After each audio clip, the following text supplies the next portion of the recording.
Fala, meus irmãos, a paz do Senhor Jesus, Deus esteja abençoando a sua vida nesse dia.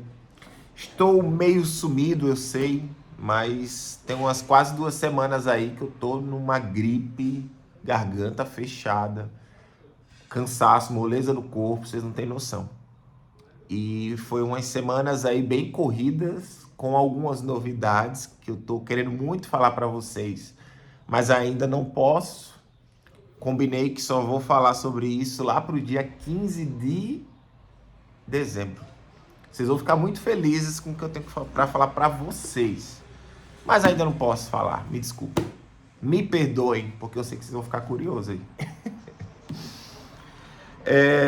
Pois então, meus irmãos, eu tô até um pouco assim.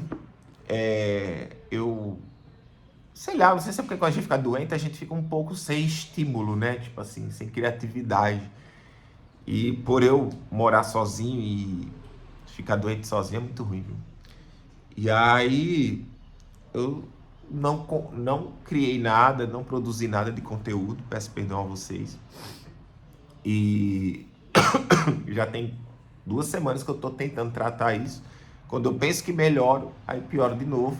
Porque eu peguei chuva e peguei sereno, peguei friagem. E ontem, quando eu tava melhor de novo e fui para uma aula que estou fazendo lá na igreja de autoconfrontação. Essa autoconfrontação a gente vai estudar e compreender melhor o que as passagens bíblicas elas exatamente querem falar, porque nem tudo é da forma que a gente pensa ou da forma que a gente recebe. E aí eu tava até bom, só que aí eu fui ontem, saí do sereno, do pouco sereno que eu saí, cheguei em casa com a garganta meio fechada e tomei remedinho aí, tô melhorando de novo. E tô assim. E aí eu não sei, porque eu já tenho o Klaus Podcast, que eu tô agendado para estar gravando nessa sexta, lá em Arthur Nogueira. Mas espero estar bem para poder estar indo lá cumprir os compromissos que eu tenho. Mas assim a gente se sente meio cansado, sabe? Mas glória a Deus, né? Deus vai dando força aí pra gente. O que eu queria meditar com vocês ontem na autoconfrontação me chamou algo a atenção a respeito de Romanos 8:28, que todas as coisas cooperam para o bem para aqueles que amam a Deus, seguinte o seu propósito. Essa palavra é interessante, porque na maioria das vezes as pessoas pregam ela dizendo o seguinte, ó, independente do que está acontecendo, até algo ruim pode se transformar em algo bom. Deus pode pegar da sua destruição e transformar em bênção. Deus pode mudar o cenário, né, de escassez para a providência, enfim. O mal que está acontecendo, Deus transforma em algo bom. Deus pode fazer isso. Só que o texto ele fala mais sobre outras coisas. E algo que foi falado ontem que me chamou muita atenção em relação a esse texto. Porque, na verdade, assim, às vezes passa a impressão que às vezes é Deus que coloca a gente na situação ruim para poder promover o bom. Ele até às vezes pode permitir seguir um propósito, como ele teve com José do Egito, né? Ele coloca ele como governador e ele precisou passar pelo que ele passou.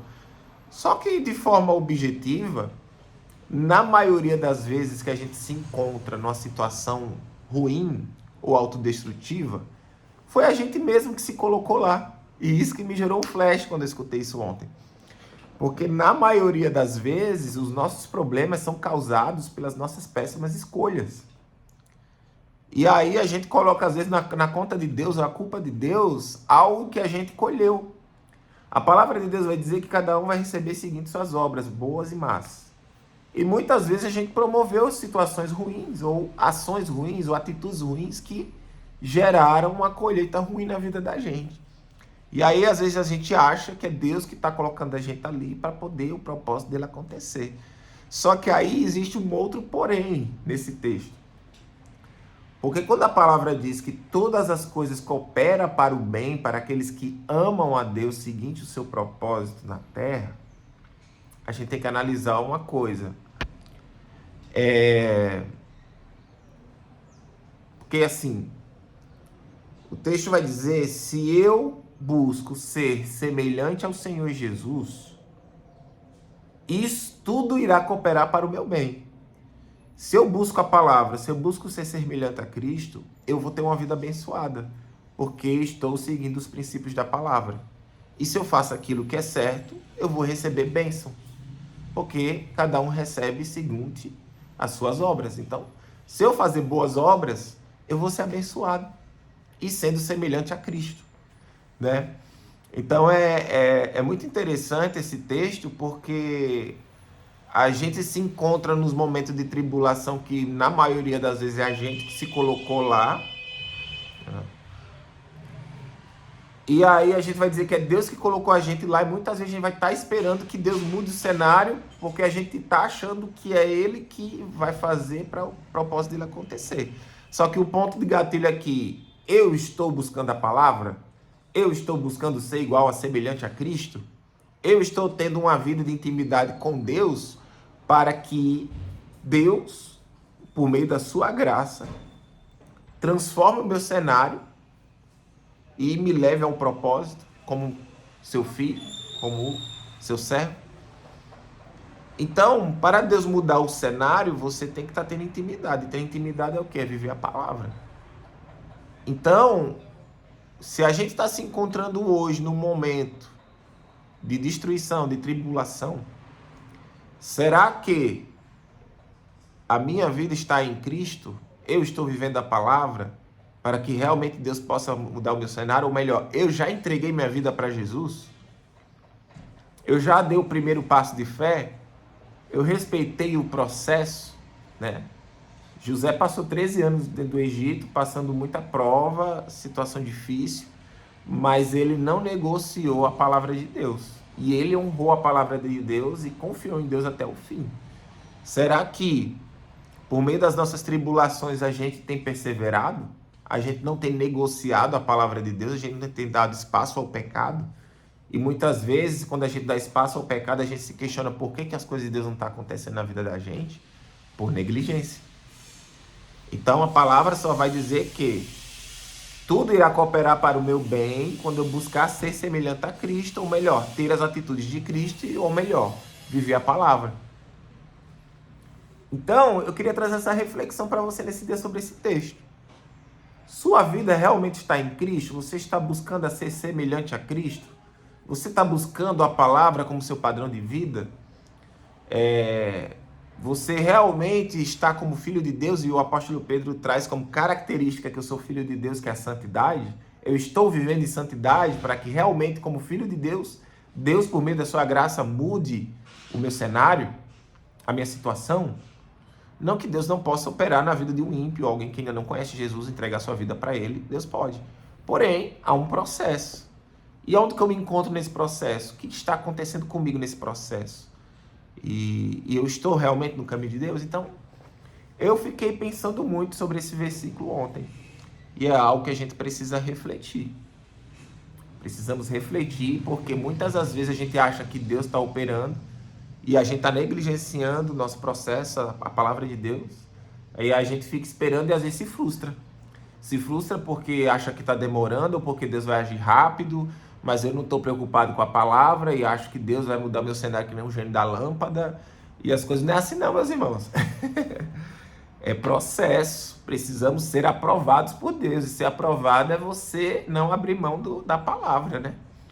Então eu deixo para vocês como reflexão essa palavra hoje. Sim, Deus pode mudar todo o seu cenário, transformar a maldição em bênção.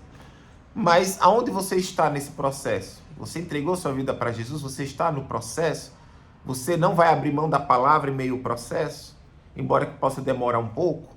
Você não vai esmorecer da fé por causa disso? Sua fé, você não vai negociar ela, independente se a sua vida venha a dar certo ou errado? A sua fé realmente está em Cristo e na perseverança da pessoa dele? Então, é uma palavra que eu quero trazer hoje para você. Persevere. Persevere nesse processo que você está passando, que possa até ser demorado, mas creia, persevere e coloque sua esperança em Cristo. Porque, seguinte o propósito de Deus na sua vida, vai acontecer no tempo determinado, como diz Eclesiastes 3. Então a gente precisa perseverar para que as promessas se voltem para a gente e a gente não pode negociar a palavra de Deus para que a promessa venha. Então, perseverança é a palavra de hoje. né? E desculpem, irmãos, tá tendo reforma aqui, tá com esses barulhos, né? Eu ainda até preciso, não foi suficiente, eu tô com 3 luzes ligadas e ainda tá um pouco escuro, hoje tá meio chuvoso ainda. Então eu preciso trabalhar melhor essa questão das luzes aqui, pra ficar uma coisa mais, né, nítida. E é isso, meus irmãos, um pouquinho a gente vai se ajeitando, né? Mas orem por mim aí, tô meio doentinho, por isso que esses dias eu não criei conteúdo. Tem uma boa notícia que eu só vou falar dia 15 de dezembro. E tô aí para um podcast amanhã, né? Hoje é quinta. Amanhã. Lá em Arthur Nogueira e vou estar divulgando aí para vocês. Mas até lá, preciso melhorar. Então orem por mim. E é isso. Deus abençoe seu dia e contem comigo aí, gente.